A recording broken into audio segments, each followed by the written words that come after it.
Hey guys, Alex here. Before I get to my review tonight, I want to say a quick thing. I posted a video last night about FCW being reportedly shut down.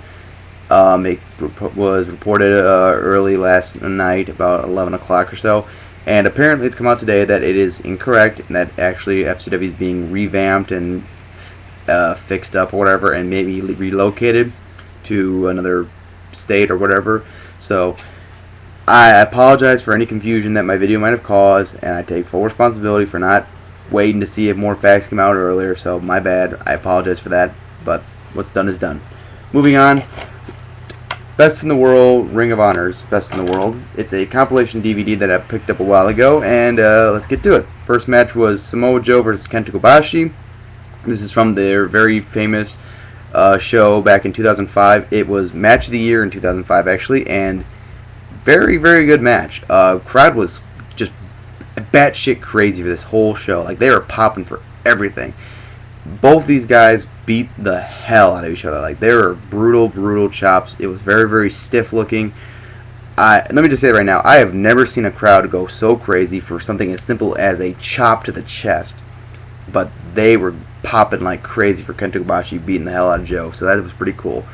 Really felt like this was like one of those big fight moments, and it was Kenta Kobashi's first time in the United States, so it was a pretty damn big deal back then. So still holds up tremendous today. I definitely agree with them saying that it was the best match of the year, and it's definitely a 5-star match. This match right here, this is worth buying the DVD for. Then you get AJ Styles and Matt Sydal versus Dragon Kid and Genki Horiguchi or whatever. I don't know Japanese name, sorry. This was a good match, fast-paced action, kind of short, and, it was a little sloppy at points just because, they're going so fast and it's easy to make a mistake. But it wasn't, it didn't hurt it too much. I give it 3 3/4. Like I said, pretty short, so it was a nice little spot thing. Then Austin Aries versus Kenta, and this match was really, really good. It started out kind of slow, wasn't really into it. The crowd was kind of, at first, so... But midway through this match, they picked up a big, big way. Like, they went all out after a while, and like they really picked it up. Ending sequence was awesome, really good. At one point, Austin Aries does his trademark kick to the head, and like he really kicked Kenta hard, and that was pretty awesome to see. Really liked that a lot. It was pretty good. Then this is kind of a iffy. Another one. This is one of the iffy matches they added to this card. It was Samoa Joe versus Kikutaro. And it was like some hand-picked opponent by Mick Foley. This was during the whole thing where Mick Foley was like sort of feuding with Joe, where he wasn't really fighting Joe, but he was getting involved with Samoa Joe's actions. And I didn't give this a range just because it was funny. It was kind of short. Like there was one part where the guy who's basically a midget almost. He was like 4 feet tall, whatever. So it was kind of funny seeing him go up against Samoa Joe. Like, he goes to the top rope, and then, he decides that's too high. And then he goes down to the second rope, and no, that's too high. And then the bottom rope, and still too high, so he gets on the apron, and then jumps at Joe to the outside. So that was pretty funny. And at one point, he does the mandible claw to Joe, and Joe just, like, no-sells it and just bites down his hand. It was funny, so I give it that. And Mick Foley and ROH is pretty cool. So, there you go. Bryan Danielson versus Lance Storm. This was during Bryan Danielson's reign as ROH champion. He was handing out open contracts, one-night chances to face him, and Lance Storm was one of the guy that answered it. And this was a really good technical match, really mat-based wrestling, really, really cool. Daniel Bryan as a heel was great. He was tremendous as a heel, and he's still tremendous as a heel now, but I think this was just a whole other level of being a heel, just because I think he was allowed to be a little bit more edgy here.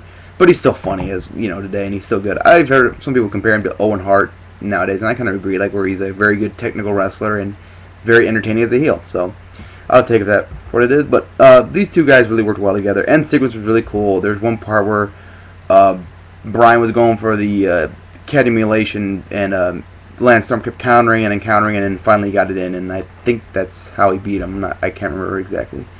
So then we have CM Punk versus Terry Funk. This was basically a storyline match given to Punk to further the feud with Raven.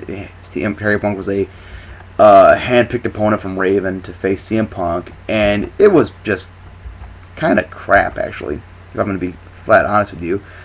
Terry Funk, I love Terry Funk. I respect the hell out of the guy for what he's did and all he does in wrestling, but he was sloppy and then kind of like, iffy at some point. Some cool spots here. They basically made a no disqualification match, and they, went back and forth a little bit. But basically, the end sequence was basically like 3 minutes of CM Punk putting the figure 4 on him, pulling Terry back in the middle of the ring, putting the figure 4 back on him, and then it was a little too long. And but I still give it 2 stars just for being a good storyline match, so I'll give it that. Then we have Jay Briscoe and Mark Briscoe versus Naruki Doi and Shingo. This is back the night after the Briscoe, or 1 or 2 days after Briscoes won the World Tag Team titles, and it was for the ROH Tag titles. This was really good back and forth action. It was really great. It was really fast paced, really Japanese style of just balls to the wall action. My one thing was there was a whole lot of no selling at the end. Like, it was just ridiculous. Like, it was basically power move, kick out, power move, kick out, kick out. Just got a little ridiculous. And I think that kind of ruined it for me a little bit. It's just, I don't like a lot of no selling. So, that's it. But it was still a good match. I give it 3 3/4. Then we have the Race to the Top tournament, night 2. This was the big tournament thing they had where where a bunch of guys competed to see who was going to be the next big star in ROH. And it came down to Claudio Castagnoli and El Generico. And they had a nice little comedy thing where they were, at first Claudio was getting the fans chant, hey, and El Generico was getting the chants, ole, and it was pretty funny at the beginning. And it had a slow start, and they, I guess that makes sense because it was the finals of a tournament they've been working on the night of, so they've had matches before, so I didn't mind it too much, but it really picked up about midway through the match, and had some really good counters. There was one part where Claudio went for the Rocola Bomb, and El Generico just did like one of the most perfect sunset flips I've ever seen, like just flawless execution, and just really good. These two worked really, really well together. Crowd was massively into this and going in for every near fall. So bravo for them for telling a nice story and really picking up as the match went on. I give it 4 stars. Really fun. Then we have Takeshi Morishima and Nigel McGuinness. It was for the world title, and this was good stuff. Nigel really, this was like kind of like the first time that anyone's ever like really given Takeshi Morishima a run for his money as ROH champion, who basically was just an unstoppable heel, and like no one could beat him, and really showed that Nigel had like the ability to go toe to toe with Takeshi Morishima and maybe beat him, and showed how much power that Takeshi Morishima had and how tough Nigel was. So it was nice, and it set up nicely for Nigel eventually win the title from Takeshi Morishima. That would happen about, I think, a month or 2 down the road. I don't remember, but it was a good match. I give it 3 and 3.5. But all in all, this is a good compilation. I do feel that they could have done a lot better here.